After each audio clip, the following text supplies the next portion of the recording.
Olá, bem-vindos a mais um vídeo do canal Sentinelas da Teologia. E na aula de hoje falaremos sobre o Senhor Jesus cura hoje. Paz do Senhor, Anderson. A graça e a paz, professor Daniel. Que Deus abençoe você, mais uma vez com muita honra e muita alegria. Estamos aqui com mais um vídeo do seu canal de Teologia e de Escola Bíblica Dominical, onde nós vamos falar de um tema atual, muito abordado, muito falado, muito comentado nas igrejas, que é sobre a cura. Então fica aí ligadinho conosco, deixa o seu like missionário, ative o sininho para que você receba as notificações dos nossos novos vídeos e se inscreve no nosso canal. Você vai sim estar nos abençoando e também ajudando que nossos vídeos sejam mais compartilhados pelo YouTube. Pois bem, meus irmãos, nós temos um tema bem atual e que nós próprios, eu particularmente, já tive a graça de Deus e também alcancei várias curas, inclusive quando criança, relatos que a minha mãe me conta, coisas que Deus fez na minha vida e também na vida adulta.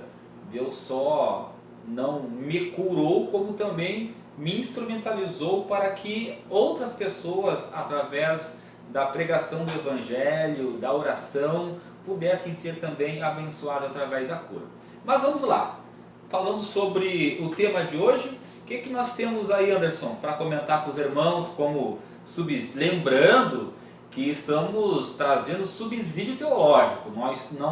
A proposta não é trazer os mesmos pontos que a revista trata, é trazer algo a mais para que você possa enriquecer sua aula. Então, falando de cura, nós vemos que nós temos curas no Antigo Testamento, no Novo Testamento, promessas de Cristo sobre a cura, na sua igreja, os seus servos, os seus ministros.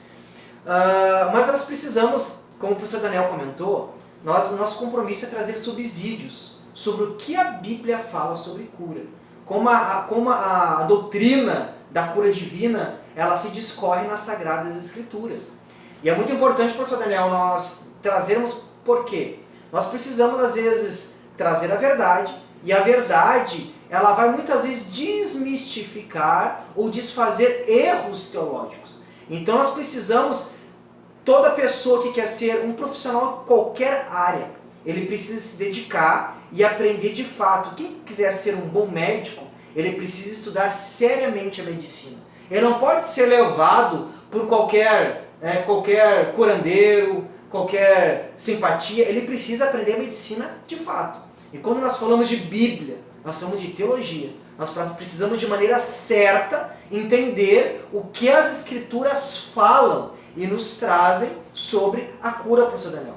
Uma coisa interessante que nós precisamos fazer uma divisão, que às vezes não é feita, é que nós vamos ver que até a própria revista, ela vai usar como texto base o livro do profeta Isaías, no capítulo 53, aonde Isaías ele vai iniciar no capítulo 53 falando algumas características do Senhor Jesus. Ele vai falar algumas características dizendo, que ele não tinha uma aparência nem formosura, que as pessoas olhavam para ele e não tinha nada que agradasse os homens, que as pessoas o tinham como aflito, ou seja, alguém que não tinha bens, não tinha posses, não tinha riquezas. E também em Isaías, ele vai comentar alguns sinais que o Messias, o Cristo, operaria. Ele vai comentar no versículo 4, que ele levaria as enfermidades, que ele operaria curas, que Jesus, o Cristo, o Messias, o enviado, o ungido, ele operaria curas. Então até o versículo 4 do capítulo 53, Isaías está falando das características do Messias, do Cristo. E a partir do versículo 5, Isaías vai começar a falar da crucificação. Então tem uma divisão, porque até o versículo 4 ele vai falar de características. E entre essas características, professor Daniel, está alguns sinais que ele operaria, que seriam curas. Ele vai dizer, mas ele foi transpassado pelas nossas transgressões e moído pelas nossas iniquidades. E o castigo que nos traz a paz estava sobre ele. O que Isaías está dizendo? Que o Messias operaria a cura, sim. Mas na cruz, a morte da cruz seria um sofrimento, um castigo que o Messias estaria recebendo juízo pelos nossos pecados. Então, quando nós falamos de cruz, nós estamos falando de salvação. A obra na cruz, ela é exclusiva para salvar. A obra da cruz foi um ato de redenção, trazer libertação das consequências do pecado, que é a morte, salvação, perdão, reconciliação com Deus. Por que, professor Anderson, que você está trazendo isso? Porque alguns vão confundir o texto e dizer que na cruz Jesus curou todas as enfermidades. Não, a cruz foi para a salvação, perdão de pecados, redenção, tornar o homem livre do pecado e da consequência do pecado, que é a morte eterna. Por quê? Preste bem atenção. Antes da cruz não existia salvação. Tanto que a Bíblia vai dizer que aqueles antes da morte morreram, foram perseguidos, cerrados ao meio, porque creram na promessa do Messias que viria trazer salvação. A morte de Cristo, ela abrange toda a história. A morte de Cristo, ela vai ser retroativa, ela vai abranger, ela vai salvar aqueles que creram e morreram antes da cruz de Cristo. E ela vai alcançar também futuramente aqueles que creram após a morte, que hão de crer ainda, até Jesus voltar, pastor Daniel. Então, novamente, a obra de salvação é exclusiva, porque só há salvação a partir do sacrifício da cruz. Mas curas já existiam antes da cruz. Nós vemos curas no Antigo Testamento. Nós vemos o profeta Eliseu operando curas. Nós vemos o profeta Elias operando curas. Nós vemos curas, nós vemos os próprios sacerdotes operando curas sobre leprosos. Nós vemos o próprio Jesus Cristo operando curas antes de ser crucificado. Mas não havia salvação antes da cruz. Então nós não podemos confundir. Primeira coisa, a cruz foi para a salvação, não para a cura, porque a revista vai dar a entender isso. E o neopentecostalismo flerta muito com isso. Eles trazem uma visão dizendo que na cruz Jesus, porque lá adiante, quando o profeta Isaías fala da crucificação, ele vai falar no finalzinho do versículo 5, que pelas suas pisaduras fomos sarados. Ali esses sarados, está falando das sarados das consequências do pecado, da escravidão do pecado, porque o pecado traz consequências. O pecado traz tristeza, o pecado traz separação, o pecado traz vergonha, o pecado escraviza e traz a morte eterna. Então, quando Isaías está falando a partir do versículo 5, lembrando, até o versículo 4, ele está falando de características e sinais do Messias. A partir do versículo 5, do capítulo 53 de Isaías, Isaías vai falar da crucificação, da morte, qual foi o propósito. E quando ele fala que pelas suas pisaduras fomos sarados, novamente, a cruz foi para a salvação. Ele está falando que nós somos sarados das consequências do pecado, a vergonha, a morte eterna, a tristeza, as consequências que nós sabemos que o pecado gera na vida humana, na família, em todas as áreas do ser humano.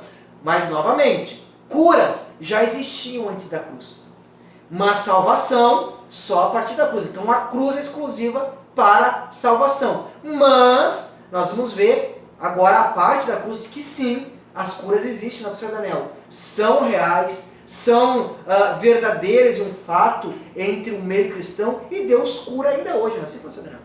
Lembrando que o pecado, ele deixou nossa alma enferma. Perfeito. E a obra de Cristo veio para sarar a nossa alma, né? Tornar a nossa alma num estado de saúde espiritual perfeito. Que é paz com Deus, né? Perfeito, professor Daniel. Nossa alma era enferma porque não tinha paz com Deus. Mas por isso que essa obra da cruz, as suas pisaduras fomos sarados. Hoje nós temos paz, uma saúde de espírito. Porém, irmãos, ou melhor, nós cremos piamente nos milagres, nas curas. Nós inclusive oramos essa semana. Eu fui visitar uma pessoa que estava enferma e segui ali a orientação de Tiago, né? Se tiver alguém enfermo, chame os presbíteros da igreja e estes orarão. Então nós oramos e Deus ele operou milagres naquela noite, porque nós cremos no poder de Cristo, que ainda opera curas e vai operar até a sua vinda. Depois que nós somos arrebatados, nosso corpo será transformado e essas mazelas trazidas pelos pecados será passado, viveremos um corpo glorificado. Mas a cura, ela tem alguns propósitos, não é assim, professor Anderson? Quais os propósitos da cura? A cura é só pela cura? Não, né? Eu acho que a cura tem um propósito. Em Deus realizar curas, em Jesus operar curas de enfermidades, de doenças, existe um propósito nisso aí. E qual é o propósito? E exato, professor Daniel. A professor Daniel trouxe a questão do propósito, mas também assim, o que a Bíblia cita sobre cura? Qual é a base doutrinária bíblica para curas? Até hoje, atualmente. Nós vemos que o próprio Jesus, na comissão dos discípulos, ele disse: em meu nome, né, expulsarão demônios, curarão enfermos. Então, Jesus já estava dizendo que nós, servos dele, ministros do Evangelho, iriam operar curas. Nós vamos ver que a cura também é um dom do Espírito. Então a revista está falando, a lição, esse primeiro trimestre de 2021, está falando do Espírito. E teve uma das lições passadas que falamos sobre os dons. E um dos dons do Espírito é o dom de cura. Então, o Espírito Santo capacita alguns membros entre o corpo de Cristo, ou seja, a igreja, para que tenham este dom de orarem e Deus operar curas. Então, a Bíblia vai dizer, o próprio Jesus disse que nós oraríamos e operaríamos, né, e Deus iria curar. Nós vemos que é um dom do Espírito, então é para a igreja. E nós vamos ver que no decorrer da história, lá na igreja primitiva, logo após a ressurreição de Cristo, Jesus ter sido assunto ao céu, nós vamos ver já logo ali, né, Pedro e João operando, ou seja, Jesus Cristo operando uma cura através de Pedro e João naquele coxo que estava na porta formosa do templo. Lembra, pastor Daniel? Sim. Tinha encontrado aquele coxo pediu esmola e Pedro disse: nós não temos ouro nem prata, mas o que nós temos te damos, em nome de Jesus, levanta e anda. E naquele dia, naquele momento, aquele coxo ficou curado. Então, biblicamente, a Bíblia nos dá respaldo para que ocorram curas através da igreja, dos membros de Cristo. Mas para que essa cura? Para que será, pastor Daniel? Para exaltar homens? Porque hoje parece que cura é um meio de promover pregadores, pastores, missionários, que parece que a cura é o objetivo do Evangelho. Não. A cura não é o objetivo do Evangelho.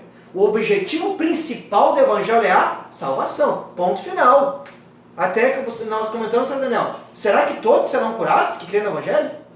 Não.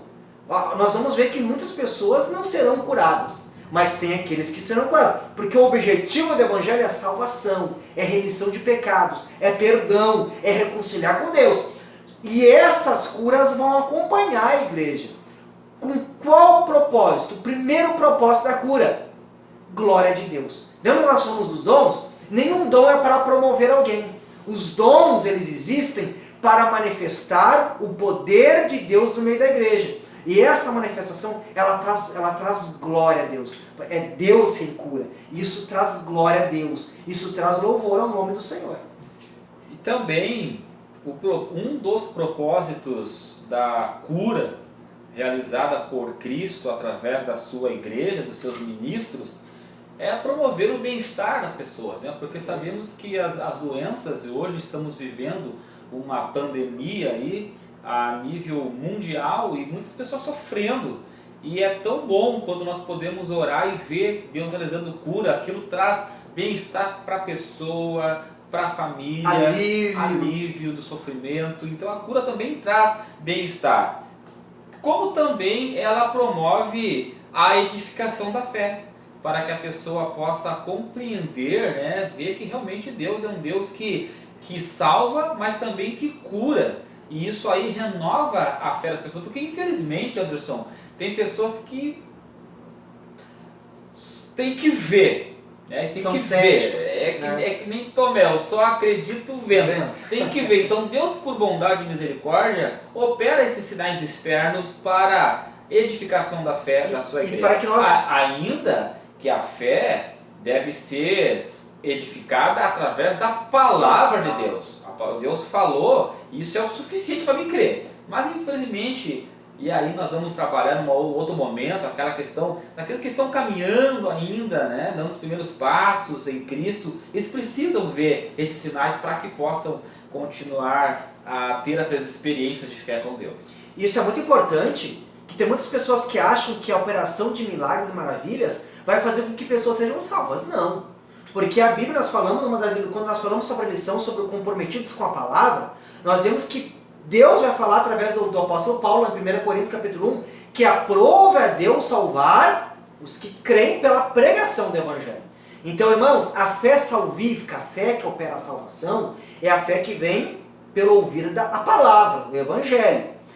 Uma vez eu ouvi alguém comentar que teve um corrido numa denominação de alguém que sofreu um acidente, a igreja estava em oração, e essa pessoa começou a ter uma boa evolução no hospital. Ele disse, tem muita gente que está começando a ir para a igreja porque ouviu que ela está sendo curada. Então, não.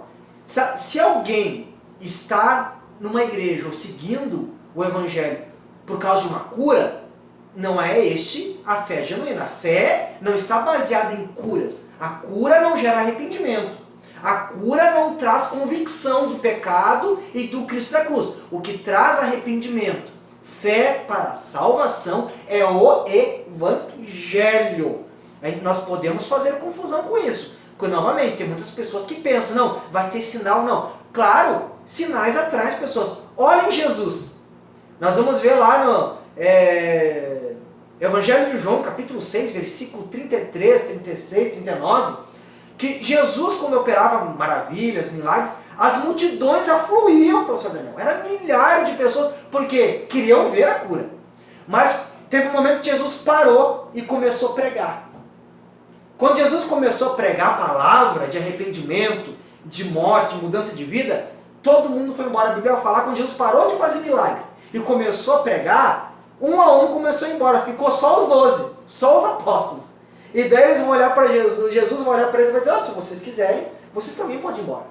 Daí Pedro vai dizer, Senhor, para quem iremos nós, se é o Senhor que tem as palavras de vida eterna? O que Pedro estava dizendo? Senhor, nós não estamos aqui para ver as curas e os milagres. Nós estamos aqui porque as tuas palavras, o teu evangelho é que nos leva à vida eterna. Então nós entendemos, isso tem que ficar bem claro, a cura não salva. A cura, ela acrescenta a fé para que nós contemplemos, professor Daniel, e vejamos que no nosso meio há o poder de Deus, é a manifestação de Deus. Isso traz fé, mas fé da edificação do corpo de Cristo, não para a salvação. Mediante experiências que a pessoa vai ter. Perfeito. Então, seguindo a ordem, a cura, ela vai ser para a glória de Deus. A cura, ela vai ser para o bem-estar do corpo de Cristo, ou seja, para trazer cura e libertação de enfermidades que às vezes trazem mazelas, e para edificação da fé, porque no meio, imagina, nós estamos vendo a manifestação de Deus no meio da igreja. Só finalizando essa questão que a fé, que os milagres, eles não libertam ninguém do pecado, é uma forma de atrair a Cristo, mas o que vai atrair, que vai limpar essa pessoa é a pregação do Evangelho. O povo de Israel, durante os 40 anos no deserto, já na saída do Egito, e os 40 anos no deserto, e eles viram milagres que talvez nós nunca veremos. E contudo, somente Josué e Caleb entraram na terra prometida. Daqueles que saíram do Egito, e que viram as maravilhas, os milagres, a grandiosidade do poder de Deus. Contudo, não foi suficiente para salvá-los, libertá-los do pecado do coração, porque saía algo do Espírito Santo através da pregação do Evangelho. E também bem nítido o próprio Jesus, mostrando que a cura não está atrelada à salvação. Sim. Nós vamos ver aqueles 10 leprosos que foram até o mestre, e os 10 foram curados. A Bíblia diz que eles foram e só um voltou para dar glória a Deus, mostrando que a cura não salva. A cura não tem essa finalidade. O que traz salvação é o Evangelho. A cura é para testificar desse Evangelho e mostrar, trazer fé e bem-estar e glória a Deus. E também, professor Daniel, para que as pessoas também conheçam, né, quem é o Deus que a igreja serve. É um Deus que tem todo o poder. E por final, nós podemos dizer também que a cura, ela está inserida dentro do que Jesus vai dizer lá na grande comissão, né? Esses sinais seguirão aos que crerem. Em meu nome expulsarão demônios, falarão novas línguas, pegarão em serpentes, e se beberem alguma coisa mortífera não lhes fará dano algum. Ou seja, o milagre e a cura, né? Falando aqui de cura, são sinais que acompanham o Evangelho, ou seja, que acompanham a pregação a respeito de Cristo Jesus. Então, o principal é o Evangelho. A cura, ela é terciária. Claro, glória a Deus que Deus cura e Ele continua curando. Mas a cura é um sinal que acompanha o principal, que é o Evangelho do Cristo crucificado. E também não podemos deixar de falar um ponto importante, é que tem gente que se frustra, né? Ah, mas eu orei com tanta fé e Deus não curou a pessoa. Irmãos, nós temos que entender que se é da vontade de Deus que a cura seja realizada, ela será. Se não for da vontade de Deus, ela não será. É por isso que Jesus, quando nos ensina a orar, na oração dominical de Mateus capítulo 6 e versículo de número 10, Jesus vai dizer: venha o teu reino. E na parte B do versículo, faça-se a tua vontade, assim na terra como no céu. Aqui diz respeito a todos os aspectos, porque nós pensamos, nós cristãos, e principalmente os pentecostais, e aí nós nos incluímos na linha pentecostal, nós achamos que Deus é obrigado a fazer tudo aquilo que nós pedimos, que Deus é obrigado a ouvir todas as nossas orações. Não, irmãos, nós vamos orar e Deus não vai curar. Nós vamos orar por nós mesmos e muitas vezes não seremos curados. Porque Deus tem seus meios, tem seus propósitos e tudo é para a glória dele. Nós temos que deixar isso muito claro. Nós cremos na cura, cremos e oramos para que aconteça. Só que nem sempre será no momento que nós queremos. E isso é importante para destacar que ninguém determina a cura. O único que tem poder para determinar é Deus, que Ele é o soberano, Ele é o Senhor. Nós somos criaturas e servos. Quando a Bíblia fala de servo e Paulo se intitula servo, a tradução correta é escravo.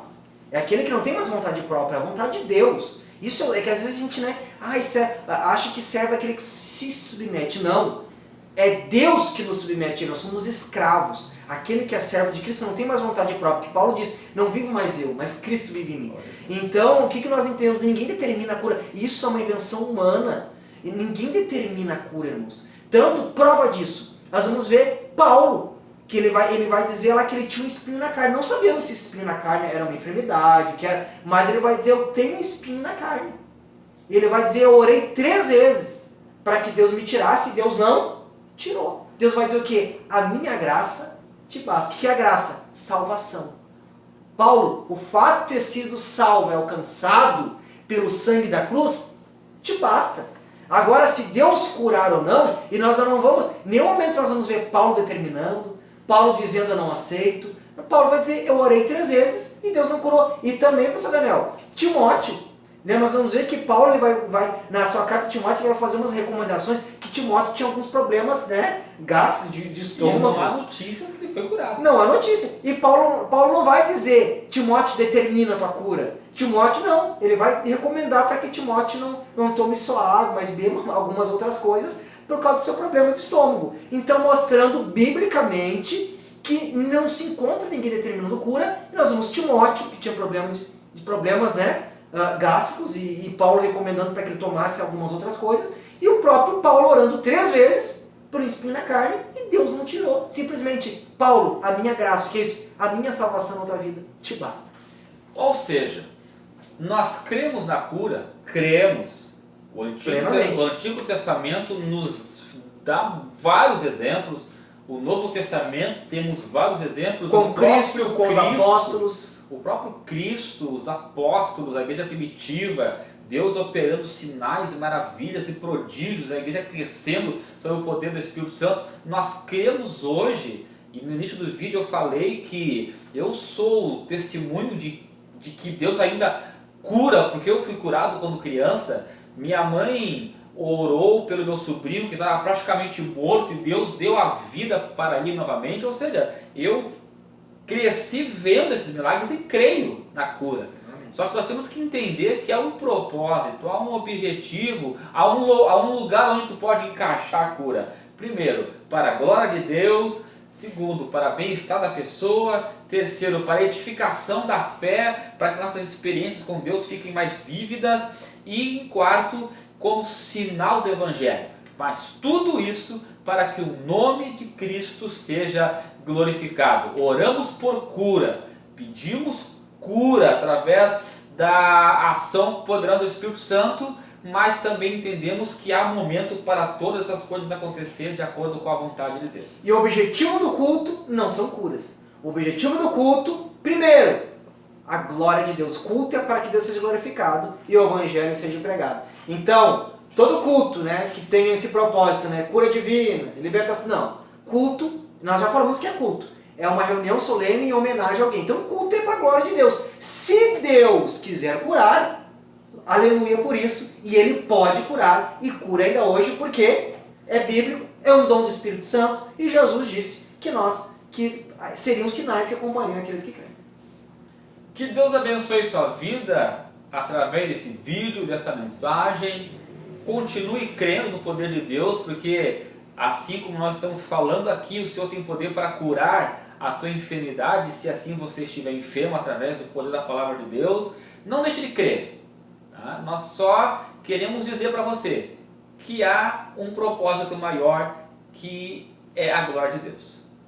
Que Deus abençoe sua vida. Até o próximo vídeo, se assim Deus permitir. Compartilhe este vídeo para algum irmão que de repente não entendeu ainda essa doutrina bíblica sobre a cura divina. Deixe o seu like, curta nossos vídeos, deixe o seu comentário, nós vamos ficar felizes ouvir o seu comentário. E em nome de Jesus, que você seja abençoado com esse subsídio bíblico desta lição da Escola Bíblica Dominical.